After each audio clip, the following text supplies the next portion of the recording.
Okay, so welcome to this section. So the only requirement for you, it's your computer, it's gonna be Node.js.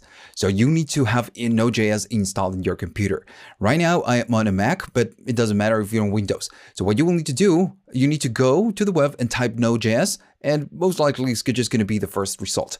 So right here, which is sometimes confusing, you're gonna get two versions. So the 14, or which is always the recommended for most users, and the latest features. If you install this one or this one, it doesn't matter. It's just still gonna work because we are gonna use Node on a kind of a basic level for now. So, okay, so again, if you're in Windows, if you click this, of course, you're gonna get the .exe, and if you're on Mac, you're gonna get the package. So you need to download and install. It's a very simple installation.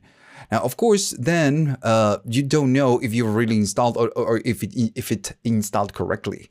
So what you can do, you can go to the terminal right here. If you're Mac, you need to type, of course, terminal, just like this. And when the terminal opens, you're going to see something like this, which if you're on Windows, is going to be the command prompt. So you need to go at the bottom left and type cmd.